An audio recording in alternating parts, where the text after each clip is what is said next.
Las 1001 noche, anónimo. Entrega 36. Noche 103. Así pues, llegada la noche y a instancia de su hermana Charazad, reanudó el relato. Cuentan, Majestad, que el sastre y su esposa intercambiaron una mirada significativa y él, ni corto ni perezoso, se acercó al jorobado para invitarle a cenar a su casa, cosa que aceptó el beodo sin hacerse de rogar, mientras la mujer se frotaba las manos pensando en la divertida velada que pasarían a costa del grotesco personajillo. Juntos los tres, los unos riendo y el otro cantando, continuaron la marcha en dirección a la casa del sastre que, al ver que anochecía, se desvió del camino para ir al mercado a comprar lo que faltaba para la cena antes de que cerraran las tiendas. Compró pan, rábanos, limones, pescado frito, miel y unas velas en previsión de lo que pudiera alargarse la sobremesa. Al llegar a la casa, el sastre colocó el pan y el pescado en la mesa y llevó el resto de comida y las velas a la cocina donde su mujer, con expresión risueña, le comentó: «¿Cómo nos vamos a reír hoy con este retaco?». Cuando estuvo todo dispuesto, se sentaron a la mesa, empezaron a comer animadamente y, siguiendo el tono del buen humor y chacoteo que reinaba en el ambiente, el sastre pellizcó un buen pedazo de pescado frito y sin miramientos se lo endilgó al invitado en la boca diciendo: «Trágatelo entero, venga, sin masticar». Y el jorobado, que no se hallaba en situación de controlar sus actos, lo engulló entero. Mas el bocado, que además de grueso estaba plagado de espinas, se le atragantó al pobre jorobado y éste, tosiendo y carraspeando, intentó en vano sacárselo hasta que, cada vez más y más morado, lanzó un espeluznante estertor, entornó los ojos y cayó de espaldas muerto. «¡Por todos los diablos!», exclamó el sastre, al que se le había helado la sonrisa en los labios. «¿Qué le pasa a este hombre?». «¿Qué le pasa?», replicó su esposa, contemplando el cuerpo del finado con expresión ceñuda. «¿No ves que ha estirado la pata el mamarracho?». «Que Alá nos asista, le hemos matado», se azaró el sastre. «¿Y qué quieres?», le reprochó su mujer. «¿No has oído nunca lo que quien fuego juega, pues aseguro se quema? Bueno, pues ahí tienes el resultado». El sastre, blanco como la cera, no quitaba los ojos del cuerpo sin vida del jorobado y con voz temblorosa añadió: «¡Ay, válgame Alá! ¿Y ahora qué hacemos?». Su esposa se levantó muy decidida y, dominando la situación con mucho desparpajo, le sugirió: «Yo te diré lo que haremos. Escucha. Le envolveremos en una tela, le sacaremos de casa y mientras tú vas dando voces de que buscamos un médico, yo iré gritando: «Pobre hijo mío, tiene la viruela». ¿Entendido?». «Perfectamente. Venga pues, en marcha». La luz del alba sorprendió a Charazad y ella dejó de hablar. «¡Qué historia tan extraordinaria e increíble!», exclamó su hermana Dinazar. «Pues si la próxima noche aún sigo con vida y su majestad el rey me lo permite, os contaré el resto, que es mucho más sorprendente todavía», replicó Charazad.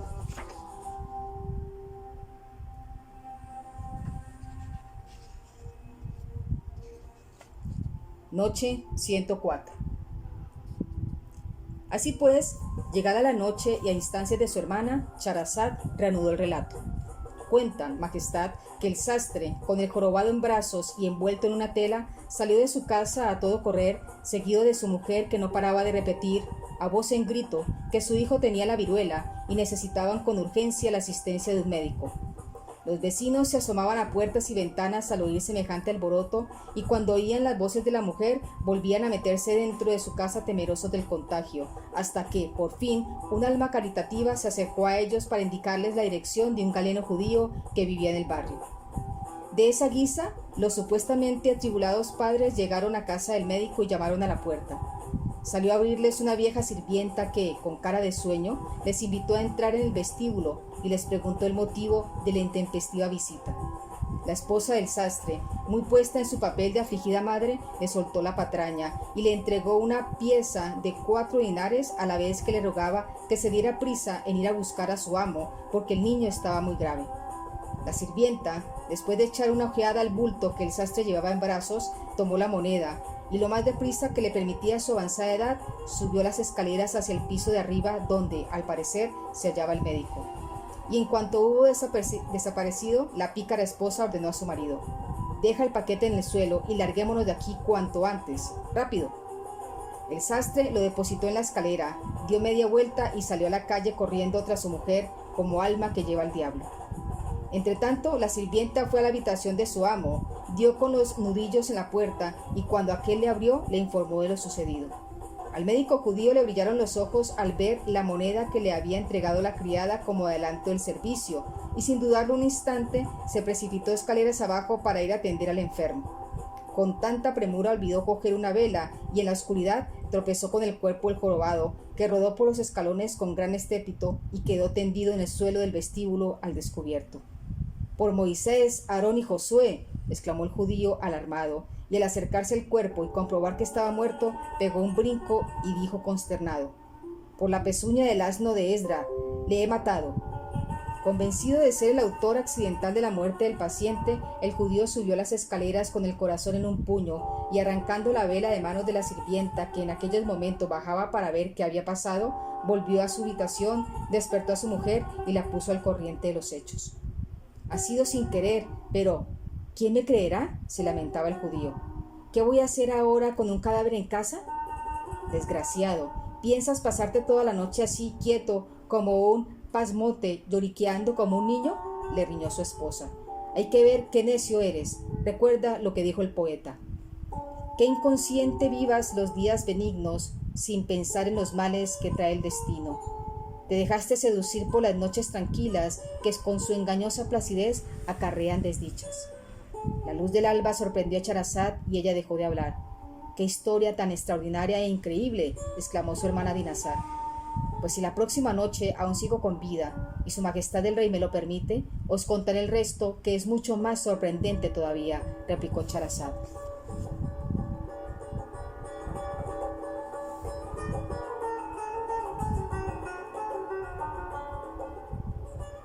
Noche 105. Así pues, llegada la noche y a instancias de su hermana, Charazad reanudó el relato. «Cuenta, majestad», que el médico judío replicó a su esposa, muy apesadumbrado: «¿Y qué puedo hacer? ¡Pobre de mí!». Y la mujer, sin inmutarse, le apuntó inmediatamente la solución: «Llevemos el cadáver a la azotea y arrojémosle al patio del vecino, ese musulmán solterón y mojigato, que cargue él con el muerto». El vecino del médico era un honrado musulmán que estaba adscrito al servicio del rey de la China y trabajaba como intendente en la cocina del Palacio Real. A menudo traía a casa las sobras de comida que recogía en la cocina del palacio, las dejaba en el patio para que se mantuviera el fresco y frecuentemente se quejaba de que los gatos y los ratones se la zampaban. Al judío le pareció buena la idea de su mujer, así que entre los dos cargaron con el cadáver, lo subieron a la azotea y sujetándolo por los brazos, procuraron que se deslizara por el muro con el menor ruido posible y lo soltaron, de manera que el cuerpo del jorobado quedó encajado de pie en uno de los ángulos de la pared del patio. Justo en ese momento en que el cadáver acababa de caer en el patio, alrededor de la medianoche, el intendente musulmán llegaba a casa, después de pasar una agradable velada con unos compañeros con los que se reunía de vez en cuando para recitar el Corán y cenar juntos. Según tenía por costumbre en tales casos, el hombre encendió una vela nada más entrar, se fue directo a la cocina para comprobar si todo estaba en orden y como quiera que había dejado abierta la ventana que daba al patio, vislumbró la silueta del cuerpo del jorobado que había quedado empotrado en el ángulo. Apagó la vela inmediatamente y pensó: «Con que eran gatos y ratones los que me robaban la comida, ¿eh? Vaya por Alá, ¿a cuántos bichos inocentes he matado por error? Si resulta que el culpable era un miserable hijo de su madre que anda sobre dos piernas como yo. Espera, rufián, espera, que te voy a dar una lección». Decidido, empuñó una gruesa masa que había en la cocina, salió sigilosamente al patio y pegado a la pared se acercó de puntillas al cuerpo del que había tomado por un ladrón y le arreó un fuerte mazazo en el pecho que hizo que se desplomara en el suelo. Y no satisfecho con esto, le propinó seguidamente otro mazazo en la espalda, que naturalmente no causó ninguna reacción en el muerto. Extrañado por la falta de respuesta del agredido, ni siquiera un leve chillido, el intendente se aproximó al cuerpo, lo volvió boca arriba y presa de un súbito pánico exclamó: «Alá Todopoderoso, está muerto, me lo he cargado». Seguro de que, aunque involuntariamente, había causado la muerte al ratero, el intendente soltó la masa y se dejó caer abatido al lado de la víctima. Que Alá maldiga la hora en que se me ocurrió agarrar la masa. Ojalá hubiera llegado un poco más tarde y no lo hubiera visto. ¡Ay, qué desgracia! Por un poco de comida haberme convertido en un asesino. Y ahora, ¿cómo me las voy a apañar con este fiambre en casa?, se dijo. Con solo imaginarme las nefastas consecuencias que podría acarrearme su impulsiva acción, se le ponían los pelos de punta. La luz del alba sorprendió a Charazad y ella dejó de hablar. ¡Qué historia tan extraordinaria e increíble!, exclamó su hermana Dinazar. Pues si la próxima noche aún sigo con vida y su majestad el rey me lo permite, os contaré el resto, que es mucho más sorprendente todavía, replicó Charazad.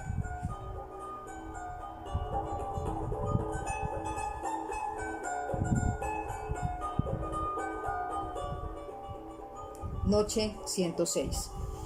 Así pues, llegada la noche y a instancias de su hermana, Charazad reanudó el relato.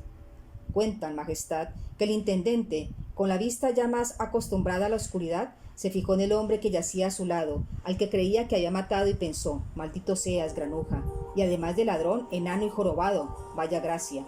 ¿Quién te mandaba venir a diñarla a mi casa, bragón? En menudo lío me has metido. A medida que pasaba el tiempo, el hombre se iba serenando y, superando el susto inicial y temperado los nervios, le daba vueltas a la cabeza para encontrar la manera de desembarazarse del molesto cadáver. Finalmente dio con la solución que juzgó más adecuada. Se cargó el muerto a la espalda, lo llevó al zoco y allí, de pie y apoyado en la puerta de una tienda cerrada, lo abandonó. Era ya muy avanzada la noche, próximo a dar paso a la madrugada, cuando un comerciante cristiano que poseía un establecimiento en el zoco y era comisionista del rey, dobló la esquina y emboscó la calle en la que el intendente había abandonado el cuerpo del jorobado. El caso es que el individuo en cuestión llevaba encima unas copas de más y recién había salido de su tienda con la intención de ir a los baños. La embriaguez le había hecho ver la luz antes del alba y, creyendo que faltaba poco para la hora de la misa, pretendía asearse para asistir a la ceremonia bien pulcro y acicalado. En su estado, pues, caminaba con dificultad, tambaleándose, y cerca del lugar en el que se hallaba el cuerpo exánime del jorobado se paró a orinar. Y fue entonces, mientras se aliviaba, que adivinó su presencia y se cruzó por su mente embotada la idea de que el gracioso que horas antes le había estirado el turbante en plena calle le estaba esperando, oculto en las sombras, para gastarle la misma broma pesada. Resuelto a ajustarle las cuentas, se lanzó como una flecha contra el cuerpo del jorobado, le pegó un puñetazo que lo dejó tumbado en el suelo y, acto seguido, se le abalanzó encima y, agarrándole el pescuezo con las dos manos, empezó a sacudirlo mientras llamaba a gritos al sereno para que acudieran al lugar a auxiliarle. El sereno no tardó en presentarse y, al ver lo que estaba ocurriendo, profirió con voz de mando: «¡Alto ahí, cristiano! ¡Suelta a este hombre!». «Este sinvergüenza ha intentado robarme el turbante, señor guardia», alegó el comerciante sin quitar las manos del cuello del jorobado. «Suéltalo de una vez y levántate», ordenó el guardia tajante al advertir el trastabillar propio del que había consumido mucho licor. Fue levantarse el comerciante y hacerse cargo de la situación el sereno en el mismo instante. Ante él, el representante de la ley tenía a un hombre, cristiano por su indumentaria y a todas luces ebrio, y a sus pies yacía el cadáver de otro, musulmán en apariencia, que según todos los indicios había sido estrangulado por el primero momentos antes. «Muy bonito», le censuró el sereno en tono sarcástico, «un ciudadano que mata a otro, con la sola acusación de haber intentado hurtarle un turbante y que, si mi vista no me engaña, veo muy bien puesto en su cabeza. Acompáñame a comisaría, Bergante, y procura despejarte, pues me parece que tendrás que dar muchas explicaciones para liberarte del castigo ejemplar que mereces». El comerciante se quedó helado al oír las palabras del sereno. Clavó la vista en el cuerpo inanimado del jorobado y la borrachera se le esfumó de inmediato al darse cuenta de que, efectivamente, el hombre al que había agredido estaba muerto. Así pues, el comerciante cristiano y el cuerpo del delito acabaron de pasar la noche en comisaría, y encerrado en el cuartillo, el presunto homicida se tiraba de los pelos sin poder explicarse cómo un simple puñetazo y 4 zarandeos habían podido dar muerte a aquel sujeto. Al día siguiente, por la mañana, el valí tomó en sus manos la rienda del caso, informó al cadí de lo ocurrido y la máxima autoridad legal declaró el ahorcamiento del culpable.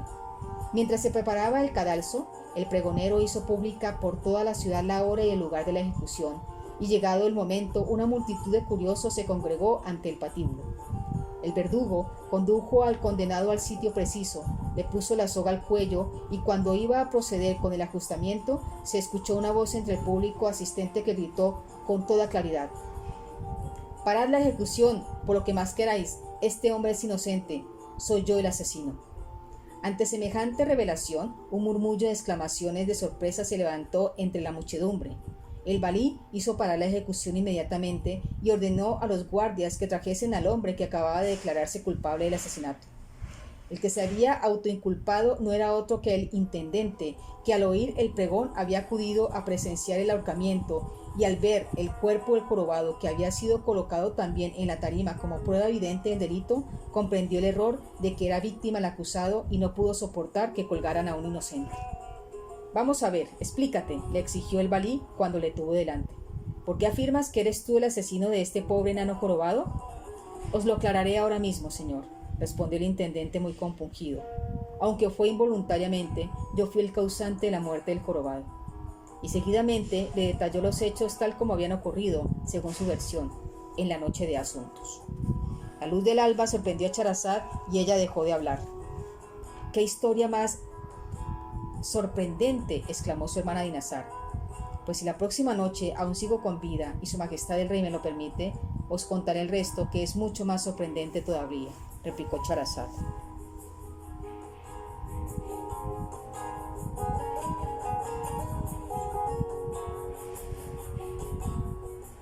Noche 107. Así pues, llegada la noche y a instancias de su hermana, Charazad reanudó el relato. «Cuentan, majestad, que después de escuchar las explicaciones del intendente, el valí ordenó al verdugo que soltaran al comerciante cristiano y que en su lugar ahorcara al culpable confeso.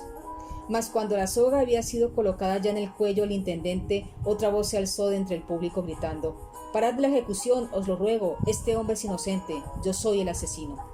El valí, de lo más desconcertado, hizo un gesto al verdugo para que no siguiera con la ejecución e indicó a los guardias que le trajeran al individuo que, a duras penas, intentaba abrirse paso entre el alborotado gentío que acercarse al patíbulo quería.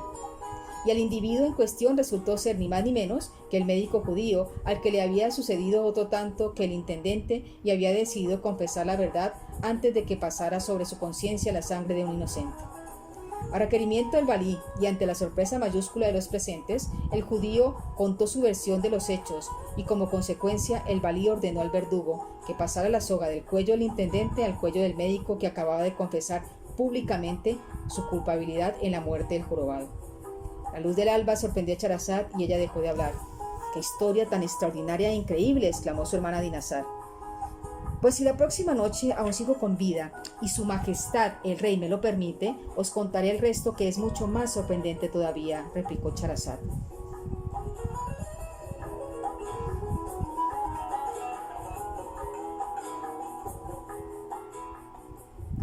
Noche 108. Así pues, llegada la noche e instancias de su hermana, Charazad reanudó el relato. «Cuenta, majestad, que el verdugo, siguiendo las órdenes del valí, puso la soga alrededor del cuello del judío y cuando estaba a punto de cumplir la sentencia, de nuevo se vio interrumpido por una voz que surgió de entre el público gritando: «¡Parad! ¡Parad la ejecución en nombre de Alá!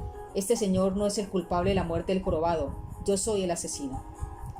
Llegado el asunto a aquel extremo, la excitación se apoderó de la concurrencia y el valí, cada vez más tenso e irritado, detuvo la ejecución al momento y mandó a los guardias que le trajesen al nuevo culpable que, como habréis adivinado, no era sino el sastre burlón dispuesto a reconocer la autoría del crimen para impedir que colgaran al médico inocente. El valí le interrogó seriamente y el sastre le contó los acontecimientos que habían tenido lugar la noche anterior en su casa y habían acabado, de forma tan intempestiva como sorprendente, con la muerte de su invitado, el enano jorobado, y posteriormente con el abandono del cadáver en casa del médico judío. «¡Increíble!», exclamó el valí varias veces a lo largo del relato, y cuando el sastre concluyó, dijo asombrado: «En todo el tiempo que llevo en el cargo, nunca me había ocurrido nada parecido. Este hecho merece ser consignado en los anales de la historia con tinta indeleble». Y a continuación ordenó al verdugo que soltara al judío y procediera con el ahorcamiento del verdadero culpable. El verdugo, con gesto cansino y visiblemente contrariado, libró el cuello del judío del roce estremecedor de la soga de la horca mientras refunfuñaba: «Vaya manía que llevo. Ahora cuelga a este fulano, ahora al otro, y a este paso al final no ahorcaré a ninguno». Pero dejemos por unos momentos el escenario del cadalso y permíteme, Majestad, que haga un inciso para contaros que el tan tardío y llevado enano jorobado no era un ciudadano cualquiera, sino el bufón favorito del rey de la China y un personaje muy apreciado en la corte. Resulta que la tarde anterior había bebido en exceso y se había escapado de palacio, adufe en enano, para poder disfrutar de los efectos de la cogoza a sus anchas en las afueras de la ciudad, hasta que el encuentro casual con el sastre y su esposa torció su destino. La luz del alba sorprendió a Charazad y ella dejó de hablar. ¡Qué historia tan extraordinaria e increíble!, exclamó su hermana Dinazar. Pues si la próxima noche aún sigo con vida y su majestad el rey me lo permite, os contaré el resto, que es mucho más sorprendente todavía, replicó Charazad.